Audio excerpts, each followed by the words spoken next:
Hello, my name is Juan Berrones and I work in Comercializadora Mexico. My passion for international business is what brought me here. This means for me, working with you as a client, that I have the possibility of transforming lives. Now, there is a relationship between Mexico's demographics and their purchasing power. We have 130 million Mexicans, and each of them cuts their hair. Even though Mexicans will never pay more than 30 or 50 pesos to go to the doctor, they would pay 150 pesos twice a month to cut their hair. INEGI registered 72,000 beauty salons and barbershops in Mexico. All these barbershops have barbers who need to replace their tools eventually. Also, there are barber schools that need to sell their tools to their new students. This is a favorable time for us to begin a business. Now, how does the Mexican political system helps or undermines the endeavor? Well, Mexico welcomes foreign investment. This is why he has several treaties with other countries like the LECAN, the MEC, and these treaties have certain benefits with allied countries, for example, the United States and Canada. Mexico has offered a competitive salary for employees to attract and retain big industries in the automobile, cable, tools fields. They offered also in the border cities half of the price in taxes. So this means that in all the country you pay 16% of taxes, while in the cities that are in the north border you only paid 8%. Now, what about the Mexican economic system? Well, this system makes everyone pay taxes. As long as you pay them, you or your business is okay. For example, barbershops pay taxes, and as long as you comply with the regulations, you won't have a problem. The barber shop industry is growing right now. There are federal schools all around the country that obligate students to cut their hair short, and this happens twice a week. This is where we, as barbers or barbershops, obtain good business because we do the haircuts and we get paid for to do this work. Now, the Mexican legal system requires uh, all businesses to pay taxes. For example, it it is giving the chance for new businesses to pay less taxes. And for an example, the first year under this program called RIF, you only pay 0% taxes. The next year, you pay 10% taxes. The next year, you pay 20% taxes. And now this goes on all the way to 100% in 10 years of taxes. This gives the opportunity to the business to start becoming stable.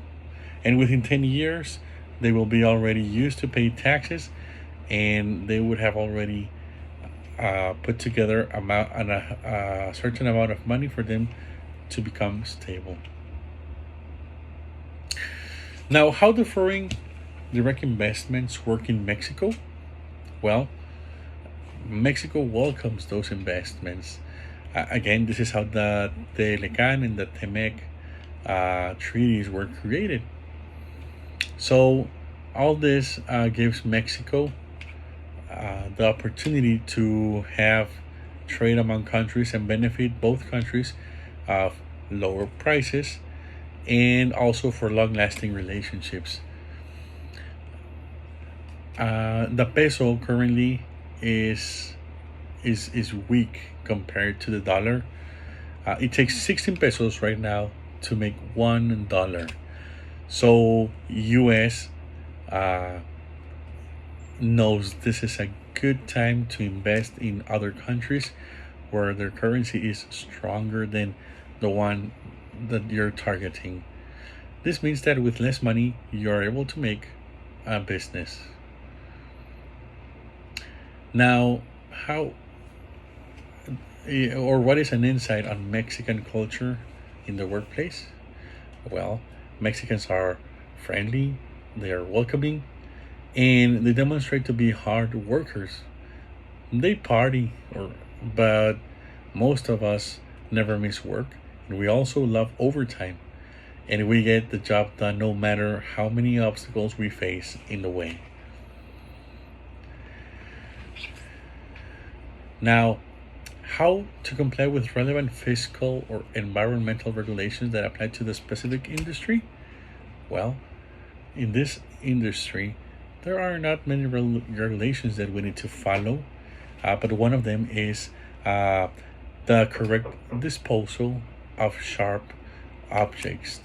There is the need to buy a box made out of plastic where you have to put all these sharp metals that you used before throwing them to the trash.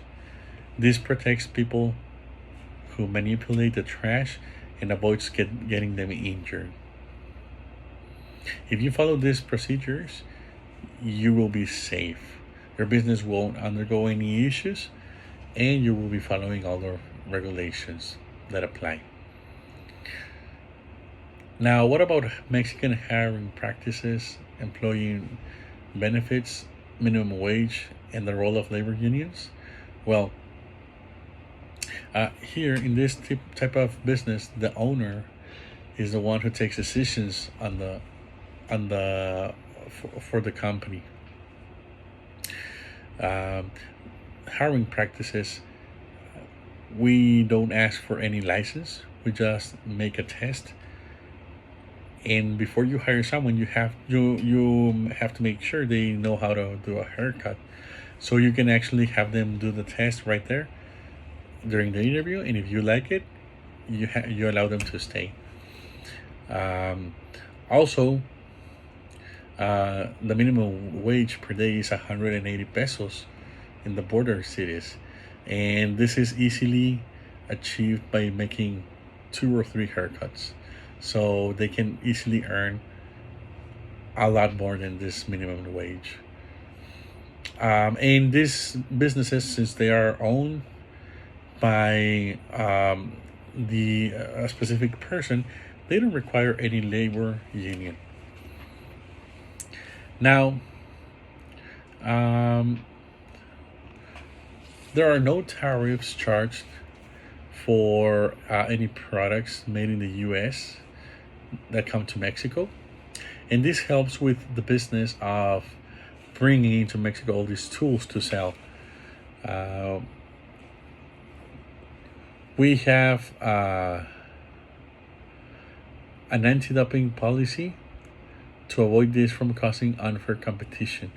An investigation should occur before the price will need to be modified to the original or face the local force. This means that there has to be a regulation on the prices, and also Mexico's trade freeze efforts means that this is one of the most open markets and competitive around the world. There are no absolute quotas for products that come from the US. Now, what are my recommendations for the business? Well, first of all, selling tools to barbers, barber schools, barber shops, into another country would have a language barrier. If your product comes with a box and has its branded instructions in one language, you will have to change or translate those to the language of the targeted country. Also, prices might change, and the local currency as well might be a different one. So we have to make sure all these translations become or have to be done before arriving to the new country.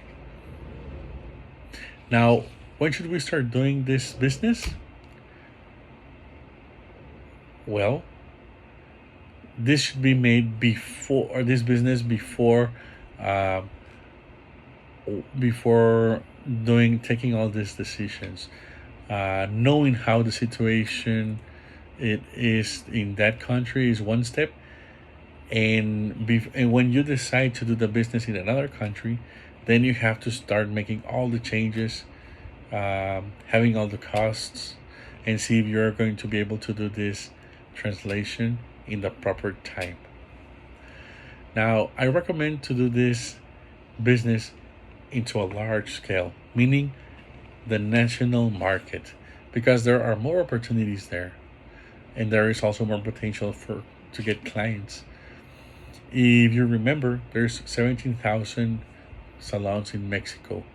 This means that we have a big opportunity right now to sell them our tools, to renew their tools, and to experience and have really good quality tools like the cutting machines and the clippers that we are interested in selling in Mexico.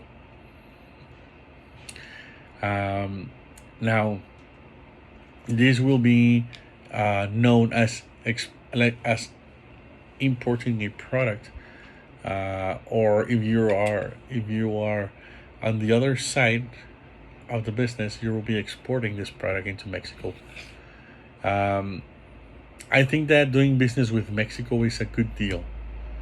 Um, there is a need to onboard growing economy participants, and by doing this, you will incentivize competition among other companies to provide better products at better prices and that are available at any place for any client. Now, barber schools are also a great potential client because they require their students to buy these clippers, these machines, before they start their course. And if we get to do some, if we get to partner up with them, they could send them our way for us to sell them the tools. So this is something that we really need to think of doing a business right away. I hope you enjoy this presentation, and I hope you're ready to do business with Mexico.